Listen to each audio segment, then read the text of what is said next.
Hello दोस्तों, स्वागत है आप सभी का टू द पॉइंट के इंडियन इकोनॉमी के सेशंस में।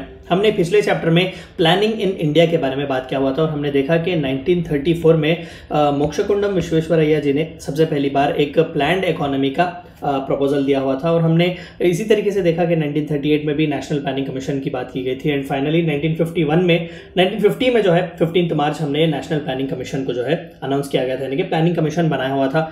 और बाद इसके हमने ये भी देखा कि 2017 तक भी जो है प्लानिंग कमीशन के जो प्लान्स थे, 12 मेजर प्लान्स थे पंचवर्षीय योजना, तो हमने देखा कि 12 मेजर प्लान्स दिए हुए थे। हम इस टॉपिक्स में या फिर हम इस चैप्टर्स में यानी कि आगे के 3 चैप्टर्स में हम इन्हीं 12 प्लान्स के बारे में इन ब्रीफ डिस्कशन करने की कोशिश करेंगे।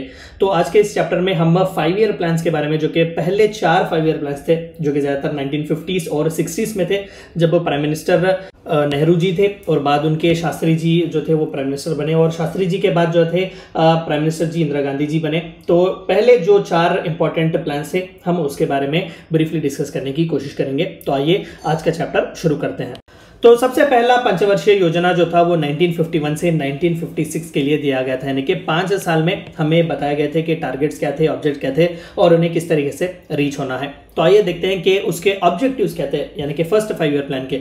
रिहैबिलिटेशन ऑफ रेफ्यूजीज, 1947 में जब इंडिया फ्री हुआ, इंडिपेंडेंस मिली, साथ ही साथ इंडिया का पार्टीशन भी हुआ, तो it is actually called one of the largest human migration in the history of world, क्योंकि कई लाखों की तादाद में, करोड़ों की तादाद में लोग जो थे वो माइग्रेट हो रहे थे from Pakistan to India and India to Pakistan.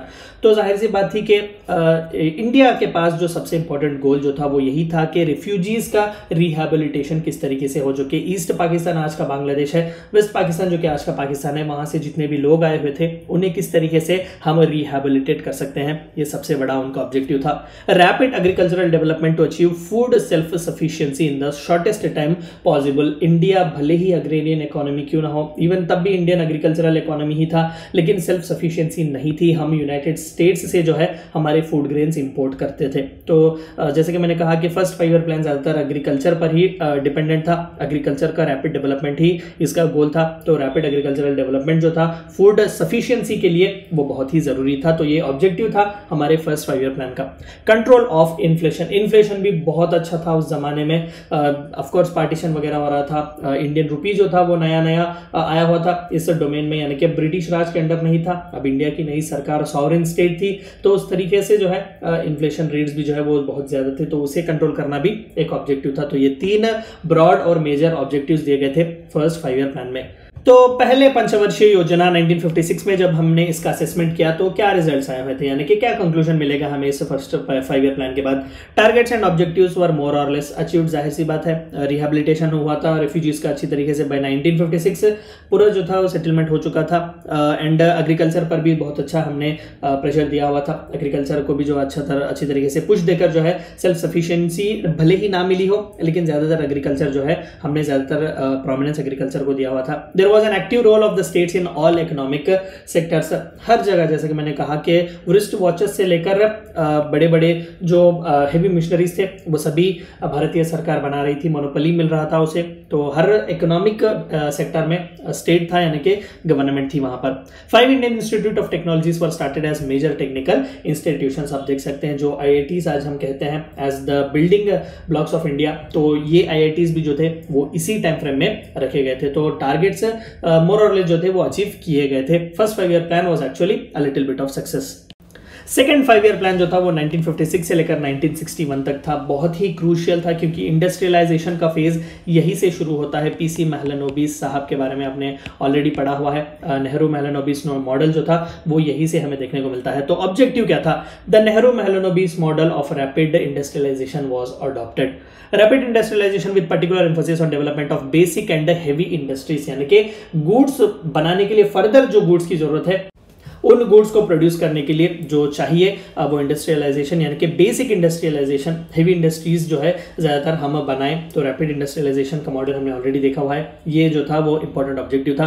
Industrial policy of 1956, protectionist policies यही से शुरू होती हैं। लाइसेंस परमिट राज, लाइसेंस परमिट कोटा राज जिसे हम कहते हैं, यानी कि हेवी इंपोर्ट ड्यूटीज लगाए गए थे। आउटसाइड कंपटीशन को हर हाल में इंडिया में आने नहीं देना है, यही टारगेट था इंडस्ट्रियल पॉलिसी 1956 का।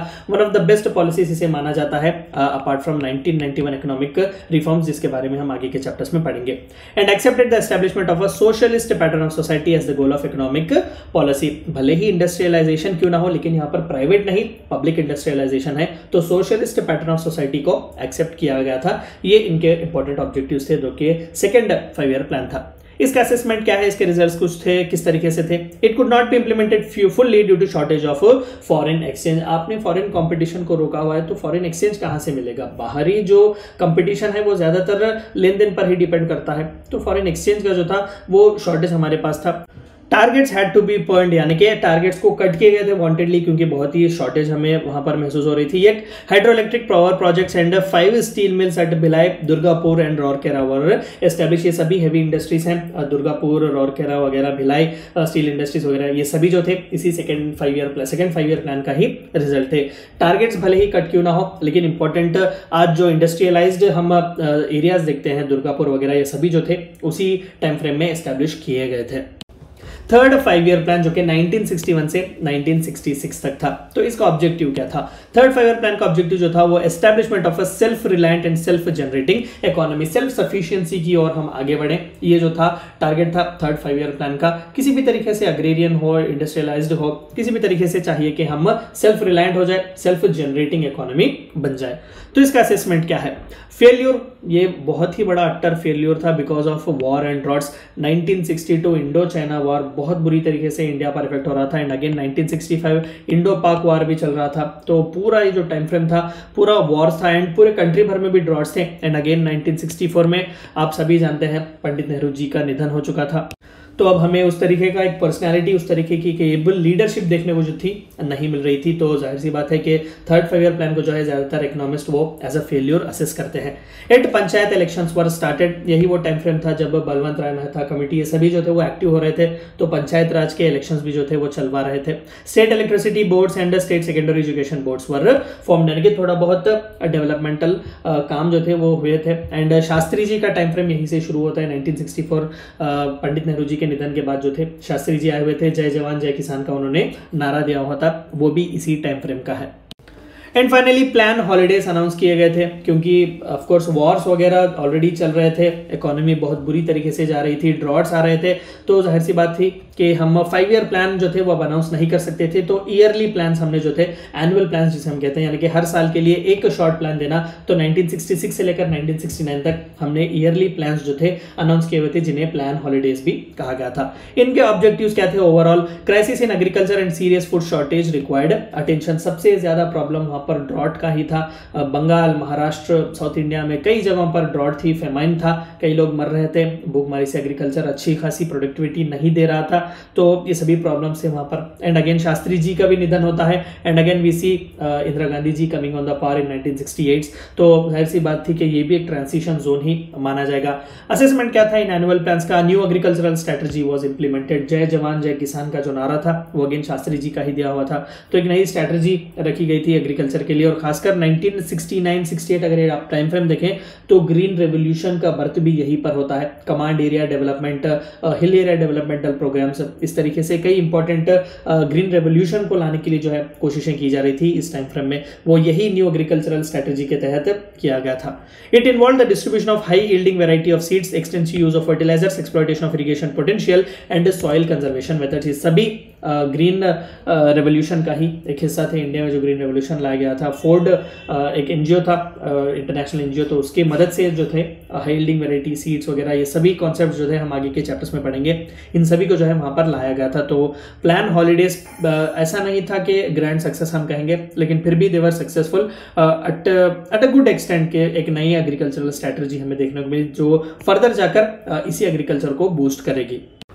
And finally the fourth 5 year plan, जब श्रीमती इंदिरा गांधी जी प्राइम मिनिस्टर बन चुकी थी 1969 to 1974, objective was growth with stability. महज ग्रोथ नहीं चाहिए, हमें स्टेबिलिटी भी चाहिए। जैसे कि मैंने कहा कि ग्रोथ पॉजिटिव और नेगेटिव भी हो सकता है, तो यहाँ पर पॉजिटिव ग्रोथ की बात की गई थी और स्टेबिलिटी भी हो, हम स्टेबल इकोनॉमी बने, फ्लक्चुएशंस ना हो। क्योंकि जब इंडो पाक वॉर चल रहा था, बांग्लादेश लिबरेशन वॉर 1971 में, तो PL 480 नाम का एक स्कीम चल रहा था यूएस और इंडिया के बीच, PL 480। तो इस स्कीम के तहत यूनाइटेड स्टेट्स जो था वो इंडिया को फूड ग्रेन सप्लाई करता था। लेकिन जब इंडिया पाकिस्तान का वॉर चल रहा था तो पाकिस्तान ने बहुत अच्छी तरीके से लॉबी की हुई थी और अमेरिका ने जो है पाकिस्तान का सपोर्ट दिया हुआ था उस वॉर में, और इंडिया को थ्रेटन किया हुआ था कि अगर वो पाकिस्तान के साथ वॉर में जाएंगे तो इस PL 480 को सस्पेंड किया जाएगा और जो फूड ग्रेन की मदद यूएसए इंडिया को करता था वो रोक दिया जाएगा। तो Shrimati Indira Gandhi ji, in spite of these crucial decisions taken by world's most powerful nation, yet वो आगे बढ़ती हैं और जीतती हैं वो बांग्ला लिबरेशन वॉर। तो इसी के तहत उन्हें पता चल गया कि महज ग्रोथ नहीं, हमें स्टेबिलिटी की भी जरूरत है, हम किसी पर डिपेंड नहीं हो सकते। Self sufficiency has to be our priority. Self reliance, गरीबी हटाओ वर द कोर गोल्स। आप देख सकते हैं कई बार एग्जाम्स में पूछा जा सकता है कि गरीबी हटाओ जो नारा इंदिरा गांधी जी ने दिया था वो किस 5 ईयर प्लान का था, तो याद रखिएगा कि वो 4th 5 ईयर प्लान का था। Target of 5.5% growth rate of an economy को 5.5% ग्रोथ रेट के साथ आगे बढ़ाया जाए, ये उनका टारगेट था। तो इसका असेसमेंट क्या था? It was ambitious but it was a failure. वो नहीं चल पाया क्योंकि अगेन बांग्ला लिबरेशन वॉर चल रहा था और कई बार विद इन इंटरनल पॉलिटिक्स भी इंदिरा गांधी जी के खिलाफ कई साजिशें भी रची जा रही थी। There was a powerful syndicate जो कि के कामराज जैसे इंपॉर्टेंट लीडर जो थे वो इंदिरा गांधी जी के अगेंस्ट थे इंडियन नेशनल कांग्रेस में ही, क्योंकि she was a powerful lady. तो इस तरीके से कई इंटरनल टसल्स, इंटरनल प्रॉब्लम चल रहे थे जिसके तहत इस प्लान को एक फेलियर भी माना जाता है। हमने उतने अच्छे रिक्वायर्ड रिजल्ट जो है हमें नहीं मिले when we compare with the targets and the result. Achieved growth rate of 3.5%, देखिए टारगेट 5.5 था लेकिन अचीवमेंट सिर्फ 3.5%, but was marked by inflation. ये टारगेट भी हालांकि अच्छा खासा था उस लेवल के लिए 3.5% ऑफ ग्रोथ रेट, लेकिन इन्फ्लेशन हद से ज्यादा था। The Indira Gandhi government nationalised 14 major banks, 1969 में ही ये किया गया था। The green revolution in India advanced agriculture, तो एग्रीकल्चर के फील्ड में थोड़ा बहुत डेवलपमेंट हो रहा था लेकिन बाकी के फील्ड्स में इंडिया जो था वो अभी भी बैकवर्ड ही था। तो ये थी चंद बातें आपको जाननी थी फर्स्ट 4 5 ईयर प्लान्स के बारे में। Thank you for watching my video.